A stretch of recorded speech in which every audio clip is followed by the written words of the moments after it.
तो ड्रीम 11 पर बड़ी खबर आई, सुप्रीम कोर्ट से 5 ब्रेकिंग न्यूज लाई। कोर्ट का फैसला, मनी कॉन्टेस्ट की वापसी।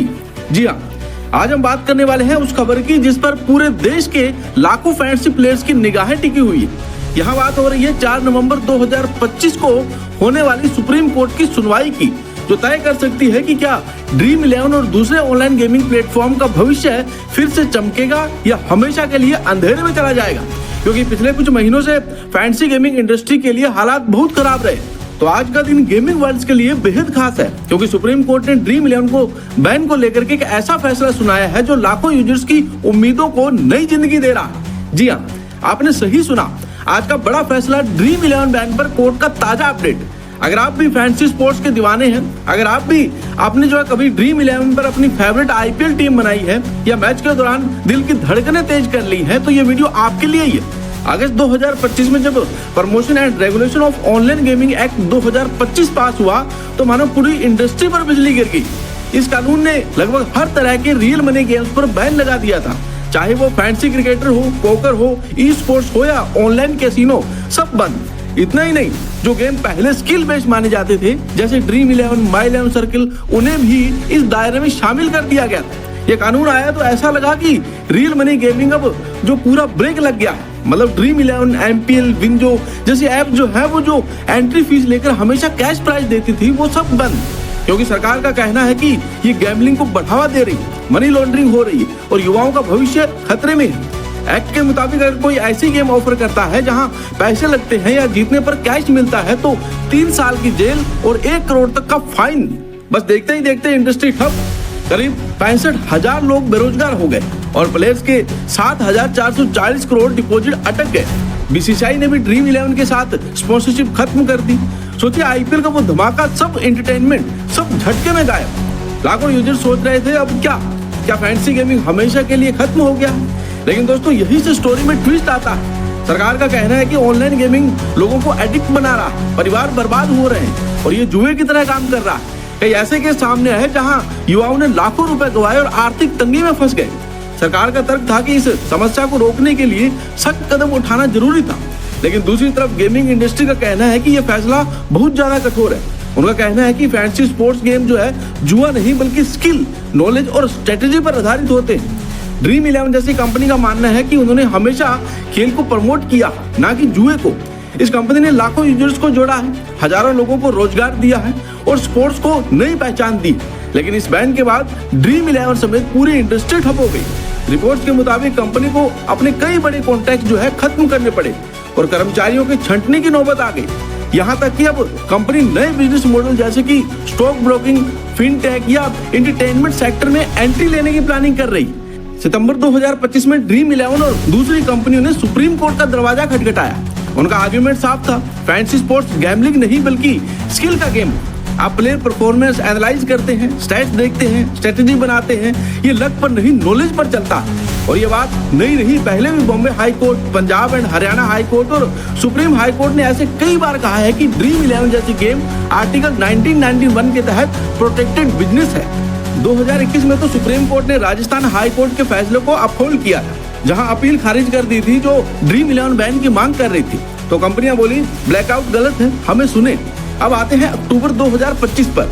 सुप्रीम कोर्ट ने सुनवाई की और एक इंटेंट रिलीफ दिया जो गेमिंग इंडस्ट्री के लिए सांस मुहैया कराने वाला था। कोर्ट ने कहा सरकार ने अभी तक ऑनलाइन गेमिंग एक्ट का फाइनल नोटिफिकेशन इशू नहीं किया, तो जब तक वो नोटिफिकेशन ना आए कंपनियां लिमिटेड मोड में ऑपरेट कर सकती है। मतलब फ्री टू प्ले फॉर्मेट में कोई एंट्री फीस नहीं, कोई कैश प्राइज नहीं, बस सोशल गेमिंग। ड्रीम 11 बैन जो रियल मनी कॉन्टेस्ट था वो सब सस्पेंड हो गया, लेकिन ऐप चली गई।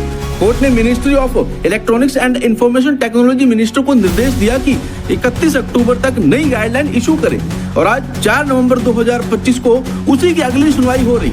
ये सुनवाई कई हाई कोर्ट्स में ट्रांसफर हुए पिटीशन पर है, दिल्ली, कर्नाटक, मध्य प्रदेश से। कोर्ट ने साफ कहा है कि फैंसी गेम स्किल बेस्ड है, पब्लिक गैम्बलिंग एक्ट के दायरे में नहीं आते। तो आज की सुनवाई में क्या होगा, क्या फुल रिलीफ मिलेगा या गाइडलाइंस पर और डिटेल आएगी। कई गेमिंग कंपनियों ने इसे संविधान के अनुच्छेद 1991 के तहत चुनौती दी है। ये अनुच्छेद हर नागरिक को किसी भी वैध प्रमोशन या बिजनेस करने का अधिकार देता है। इन कंपनियों का कहना है कि सरकार ने बिना पर्याप्त कारण दिए एक पूरी इंडस्ट्री को खत्म कर दिया। इससे पहले कई हाई कोर्ट्स में याचिकाएं दाखिल हुई, कर्नाटक, मध्य प्रदेश और दिल्ली जैसे राज्यों में, लेकिन बाद में सुप्रीम कोर्ट ने सभी केसों को एक साथ जोड़कर सुनवाई करने का फैसला किया ताकि देश भर में एक समान निर्णय आ सके। 7 अक्टूबर को इसकी पिछली सुनवाई हुई थी, लेकिन त्योहार छुट्टियों की वजह से इसे टालकर 4 नवंबर की तारीख दी गई और अब ये केस चीफ जस्टिस की बेंच के सामने आने वाला है। अब सबकी निगाहें इसी बात पर है कि क्या सुप्रीम कोर्ट कंपनियों को रिलीफ देगा या फिर नहीं। अगर कोर्ट बैन को अस्थायी तौर पर रोक देता है तो ड्रीम 11 जैसी कंपनियों के लिए ये राहत की सांस होगी और फैंसी प्लेयर्स फिर से एक्टिव हो जाएंगे। लेकिन अगर फैसला सरकार के पक्ष में जाता है तो शायद इंडस्ट्री को फिर से उठने में सालों लग जाए। हालांकि उम्मीदें अभी जिंदा हैं। इसका एक कारण है सुप्रीम कोर्ट के पहले के फैसले, जहां कोर्ट ने माना था कि fancy game skill based activity है, ना कि जुआ। इसके अलावा fancy sports federation of Indian fancy sports ने साफ कहा है कि वो सरकार के साथ मिलकर काम करने को तैयार है, लेकिन पूरा बैन जो है न्याय संगत नहीं है। उन्होंने सरकार को सुझाव दिया है कि रियल मनी गेम्स पर रेगुलेशन और कंट्रोल लगाए जाएं, जैसे एज लिमिट, स्पेंडिंग लिमिट्स और वेरिफिकेशन सिस्टम, लेकिन उन्हें पूरी तरह से बैन करना समाधान नहीं है। दूसरी तरफ सोशल मीडिया पर यूजर्स भी काफी एक्टिव हैं। ट्विटर और इंस्टाग्राम पर जो है #Dream11 come back, fancy skill, bring back fancy जैसे हैशटैग जो है लगातार ट्रेंड कर रहे हैं। लाखों यूजर्स ये मांग कर रहे हैं कि उन्हें अपने पसंदीदा प्लेटफॉर्म पर फिर से खेलने की आजादी मिले। दोस्तों, ये लड़ाई सिर्फ एक ऐप की नहीं है, बल्कि डिजिटल इंडिया के भविष्य की है। गेमिंग इंडस्ट्री ने पिछले कुछ सालों में 1 लाख से ज्यादा रोजगार दिए, करोड़ों रुपए टैक्स के रूप में सरकार को दिए हैं और भारत सरकार को ग्लोबल ई स्पोर्ट मैप पर पहुंचाया है। अगर ये बैन जारी रहा तो न केवल रोजगार खत्म होंगे, बल्कि विदेशी निवेशक भी भारत से दूरी बना लेंगे। अब आज की सुनवाई में क्या हो सकता है, इसके 3 संभावित नतीजे। पहला, कोर्ट बैन को सस्पेंड कर दे और कंपनियों को राहत दे। दूसरा, कोर्ट सरकार के पक्ष में फैसला दे और इंडस्ट्री को नए रास्ते खोजने पड़े। तीसरा और सबसे संभावित रास्ता एक मिडिल पाथ, जहां कोर्ट कहे कि गेमिंग जारी रहेगी, लेकिन सख्त रेगुलेशन और निगरानी के साथ। ताजा अपडेट ये है कि मिनिस्टर ने 31 अक्टूबर तक गाइडलाइन इशू कर दी और कल यानी कि 5 नवंबर से ड्रीम 11 और बाकी app free to play mode में वापसी कर रही। ड्रीम 11 का ऑफिशियल स्टेटमेंट है सभी पेड कॉन्टेस्ट सस्पेंड, लेकिन अब सोशल गेमिंग प्लेटफॉर्म के तौर पर चलेगी। यूजर्स टीम बना सकेंगे, मैच ज्वाइन कर सकेंगे, लेकिन कैश ट्रांजैक्शन बिना। ये एक तरह से आंशिक कमबैक है। लाखों यूजर्स जो वेट कर रहे थे, अब थोड़ी राहत मिली, लेकिन सवाल ये है कि रियल मनी कब वापस आएगा। आज की सुनवाई में कोर्ट अगर फाइनल नोटिफिकेशन पर सवाल उठाता है तो शायद फुल बैन टल जाए या फिर गवर्नमेंट को रेगुलेट करने का मौका मिले, जैसे time limits, KYC, age restriction. Industry को उम्मीद है कि स्किल वर्सेस चांस का क्लासिफिकेशन साफ हो ताकि फैंसी स्पोर्ट्स बचे। अब सोचिए इसका क्या असर पड़ेगा। अच्छा असर, युवाओं को गैम्बलिंग से बचाओ, लेकिन जॉब्स वापस आएंगी, इन्वेस्टर्स कॉन्फिडेंस होंगे। ड्रीम 11 जैसे प्लेटफॉर्म ने 260 बिलियन यूजर्स बनाए थे, IPL जैसे इवेंट्स को बूस्ट किया। अगर फ्री मोड चलेगा तो कम से कम कम्युनिटी बिल्ड होगी और फ्यूचर में रेगुलेट रिटर्न पॉलिसी।